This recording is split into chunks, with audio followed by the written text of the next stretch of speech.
Hey everyone! No, it's been a little while since I've done one of these, but I really wanted to get back into it, especially since we're hitting spring and it's time for new beginnings. Hopefully, there's something here that tickles your fancy, so without further ado, let's jump right in to 5 awesome looking games that are coming out this week. We open this week with No Vacation for an Executioner, which is an unashamedly PS2 styled retro horror action RPG with gorgeous gothic visuals, slow methodical combat, and lashings of style.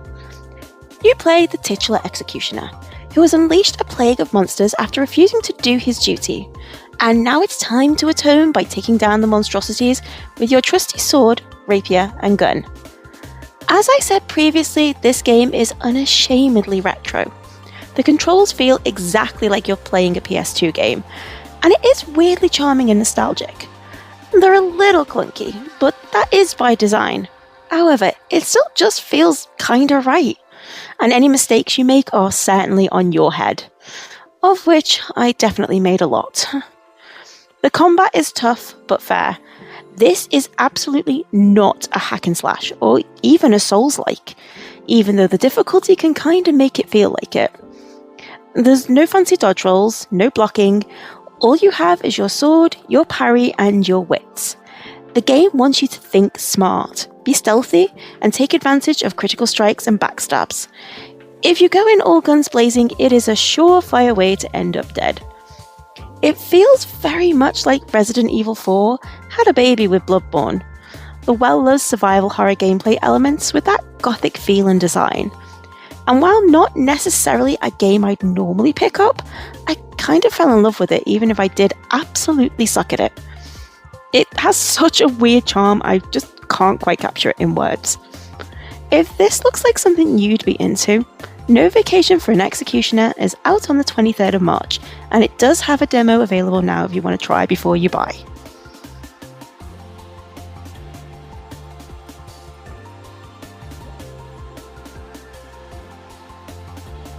So the next game we're going to talk about is Bombun, a game I had the absolute pleasure of playing during last year's Sage Expo, and quite frankly it was really fun.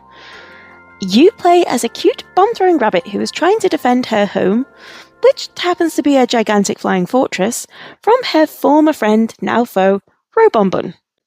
You must jump, dodge, and blast your way through the soaring sky island you call home, and defend it from Robombun's army of robotic drones.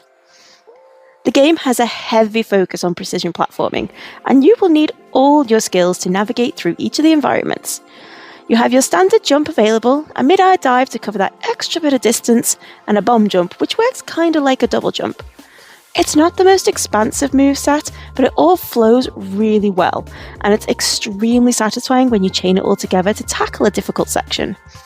I'd be somewhat remiss if I didn't at least talk about the visuals, which are a really lovely cel-shaded style that's bright, colourful, and just bursting with personality. Bombun's animations are just so cute, and all I want to do is squish her in a hug. Bombun is out on the 27th of March, and if you want to try, there is also a demo out as well.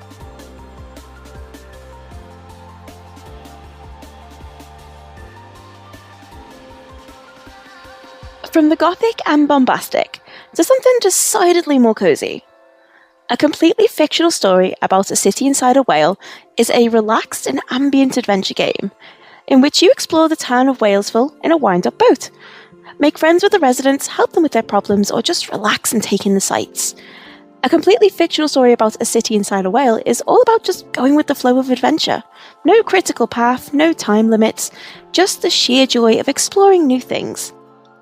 The art style really fits the cozy vibes of the game, with beautifully hand-drawn characters that look like they've just been cut straight out of a sketchbook. The environments are also stunning, with each area of Whalesville feeling like its own little microcosm, but still fitting into the greater whole seamlessly. The whimsy is high, and it also feeds into the NPC narratives, as the game has quite the sense of humour, with the residents getting up to hilariously, but ultimately harmless shenanigans. This is a game I would absolutely play late at night after a long day at work and just vibe. It's beautiful, full of charm and personality, and absolutely no pressure. If this looks like something you'd be interested in, it's out on the 27th.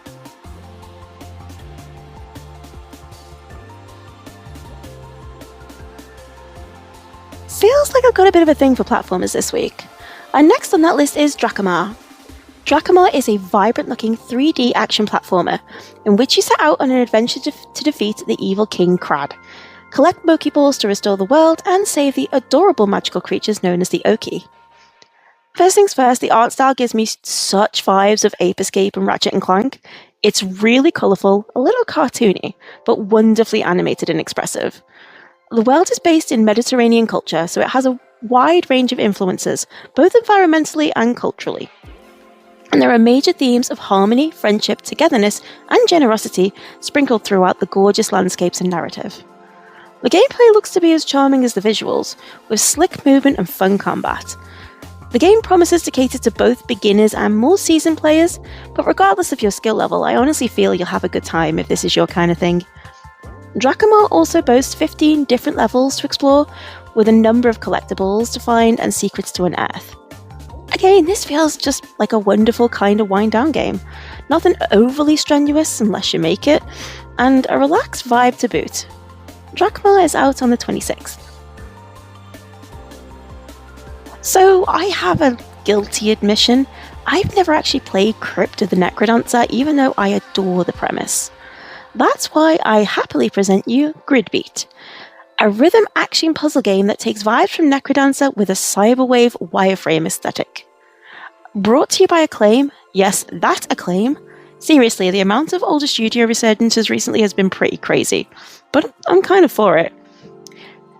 You play as a computer program that has hacked into a powerful corporation system and stolen an insanely huge amount of data.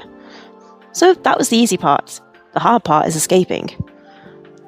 You must work your way through the mainframe in time with the beat, clearing hazards, battling security measures, and taking down huge AI bosses to break out with the motherlode. Along the way, you'll pick up system tools to help you overcome threats, uncover secrets, and solve challenges, adding a little bit more spice to the gameplay.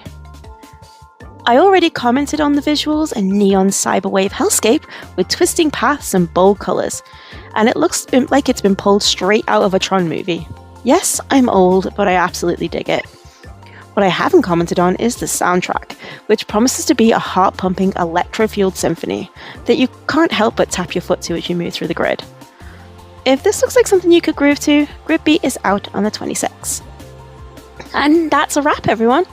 Hope you like the picks this week. If I've missed anything that you think I'd be interested in, please let me know down in the comments.